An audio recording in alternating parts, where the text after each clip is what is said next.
Airdrops are one of the craziest things about the entire crypto space. You know, think about just being an early user to an application and then getting rewarded with thousands of dollars in free cryptocurrency. You know, this has happened to me several times with applications like Uniswap, ENS, 1inch Exchange, and so much more. I know some of that sounds too good to be true, like it might be a scam, but it's 100% legit because you have all these different crypto projects that are trying to release new tokens, and the playbook for doing this is to reward early adopters who have actually used the application so that you can bootstrap a healthy ecosystem. In this video, I'm going to talk about a brand new opportunity with the Arbitrum platform that is likely to do an airdrop in the future, in my opinion, and how you can position yourself for this. So before we get into that, you know, if you're new around here, hey, I'm Gregory, and on this channel, I turn you into a blockchain master. So if that's something that you're interested in, then smash that like button down below for the YouTube algorithm and subscribe to this channel. And if you want to learn how to master blockchain step-by-step start to finish, then head on over to dappuniversity.com/bootcamp to get started today. All right, so let's talk about how to get in on this potential Arbitrum airdrop. So let's kind of set the stage for how these crypto airdrops work in the first place. Let's use past examples. So let's talk about the Uniswap airdrop, for example. That was one of the first major airdrops that kicked off this whole strategy, where basically you get people who have actually made transactions on the blockchain with your application, and then you take a snapshot of that, and then you airdrop tokens to, you know, people who have done that. So the playbook is basically trying to figure out who does not have a token yet and then start doing transactions with that technology. Because in many ways, it's sort of like the idea that whoever doesn't have a token yet is probably going to have a token.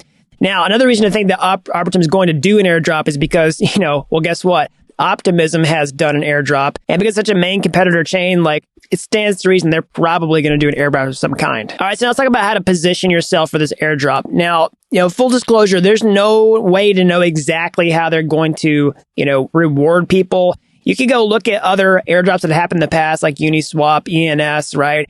And you can also look at recent ones like Optimism, because they're starting to get kind of advanced in how they do some of these things to, you know, filter out people who are just airdrop farming. But I'm going to give you some ideas. So first and foremost, you want to get onto the network and start doing some transactions so that you can, you know, use dApps and stuff like that. So the main way to do this is by using a bridge. So this is just some technology that lets you connect your MetaMask wallet and take funds. So in this case, like cryptocurrency like Ether, for example, and then move them over to the Arbitrum ecosystem. So you need a MetaMask wallet. You need to go to bridge.arbitrum.io and use it. So I'll talk about that later in the video. I'm just going to give you the high-level overview for now. If you want to practice this, I highly recommend doing it on a test network first before you do the mainnet. And of course, don't bridge any funds that you can't afford to lose, because there's always risks associated with using bridges when you're getting on these ecosystems, okay?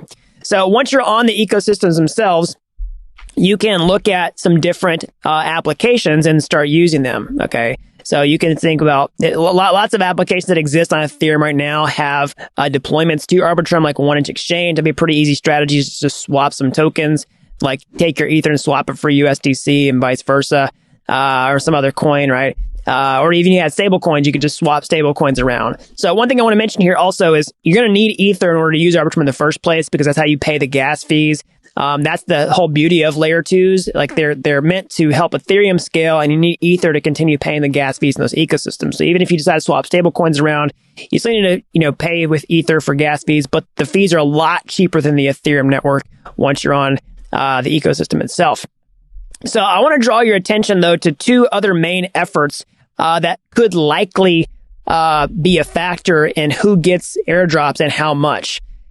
So the first one is going to be this thing called Arbitrum Odyssey. Okay, so basically Arbitrum Odyssey is going to be an event where you can participate with different projects in Arbitrum, okay, and then you can get like rewarded with free to mint NFTs. So that's all I got for today. As always, you know, smash that like button down below for the YouTube algorithm. Subscribe to this channel if you haven't already. It really helps these videos out, so then we'll be learning about blockchain. And if you're as fascinated with this technology as I am, you want to get your hands dirty, how can you get started today? So that's all I've got. And until next time, thanks for watching Dapp University.